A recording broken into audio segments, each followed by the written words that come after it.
Bonjour et bienvenue sur Radio Cessort, votre podcast quotidien sur l'actualité cyber du lundi 3 mars 2025, épisode 209.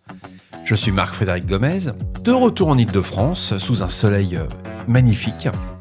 J'espère que vous allez bien. Au programme aujourd'hui, cyberattaque contre l'agence spatiale polonaise, la Polsa, exploitation de mauvaises configurations AWS pour lancer des campagnes de phishing, le FIRST met en place un cadre stratégique triennal pour améliorer la cybersécurité.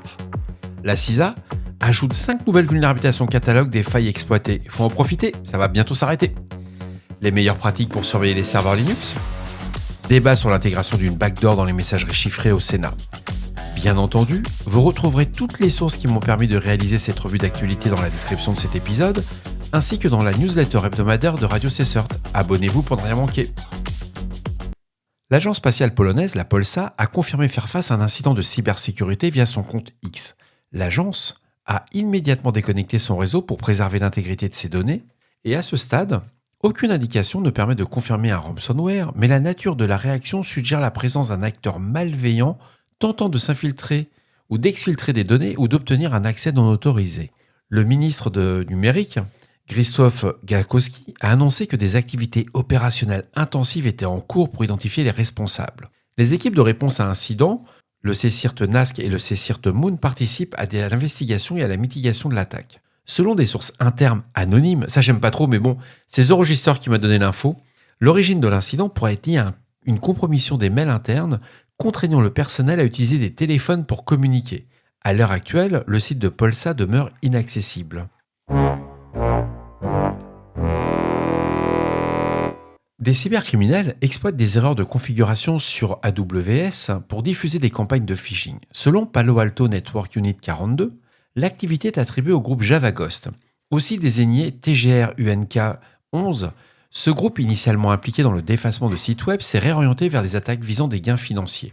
Les attaquants n'exploitent pas de vulnérabilités spécifiques d'AWS mais profitent d'erreurs de configuration exposant des clés d'accès, les fameuses clés d'API. Ces clés permettent aux acteurs malveillants d'envoyer des emails frauduleux via Amazon Simple Email Services, qu'on appelle le SES, et Workmail, rendant leurs messages plus crédibles. JavaGhost a également recours à des techniques avancées d'évasion pour masquer son activité dans les journaux CloudTrail, une tactique similaire à celle du Scattered Spider.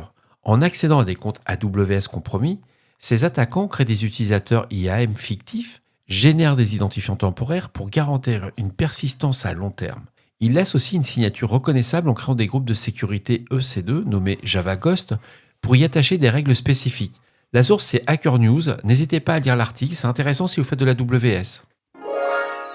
Le Forum of Incident Response Security Teams, qu'on appelle le FIRST, introduit un nouveau cadre de planification stratégique pour optimiser sa gouvernance et ses opérations.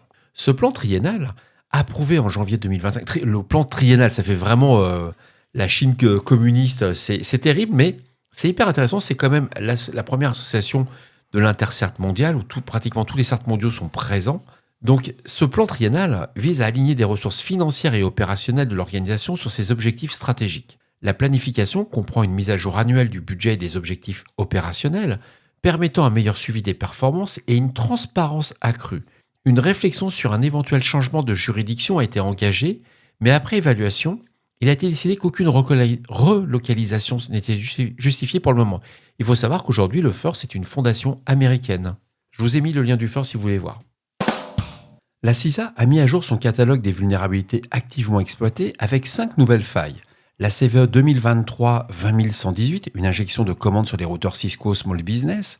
La CVE 2022-43939, contournement d'autorisation sur le serveur Hitachi Vantara Penta-OBA.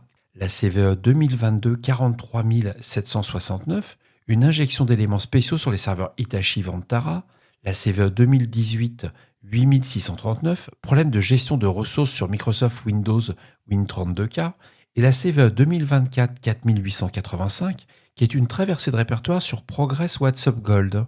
Ces vulnérabilités sont exploitées par des cybercriminels et représentent un risque élevé pour les infrastructures critiques. On ne réfléchit pas. On patch.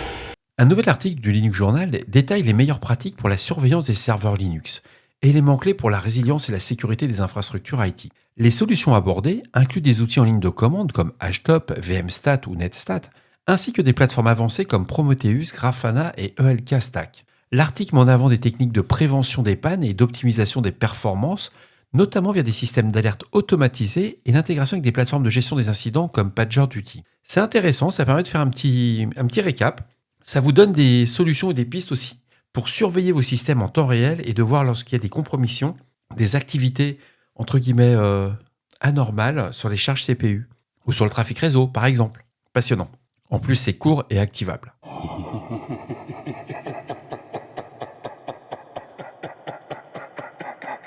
L'Assemblée nationale française s'apprête à examiner une proposition de loi visant à imposer aux services de messagerie chiffrée l'intégration d'une porte dérobée, une backdoor, accessible aux services de renseignement. Défendue par le sénateur LR Cédric Perrin, cette mesure est critiquée par plusieurs experts en cybersécurité et acteurs de l'industrie, qui dénoncent un affaiblissement des mécanismes de chiffrement et une menace pour la vie privée.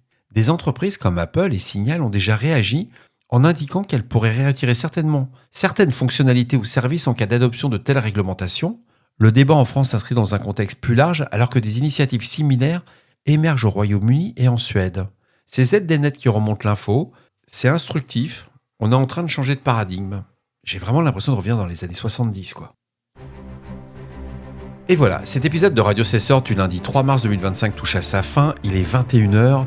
J'espère qu'il vous a plu, qu'il vous a apporté des informations utiles. N'oubliez pas, si vous avez des questions, des suggestions de sujets que vous souhaitez voir abordés dans nos prochaines émissions, ne soyez pas timide.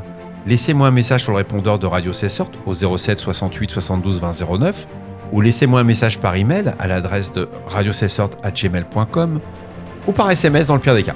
Je suis là pour vous. Prenez soin de vous. À tout à l'heure pour un nouvel épisode. Je pense que je vais enregistrer un épisode spécial cette nuit sur ce qui est en train de se passer au niveau de la CISA et du US Cybercommand. C'est du grand délire. Pardon. Il y a des choses qui méritent de creuser un petit peu. J'hésite entre faire soit un article, soit je fais un épisode. Je pense que je vais faire un épisode spécial. À demain. Au revoir.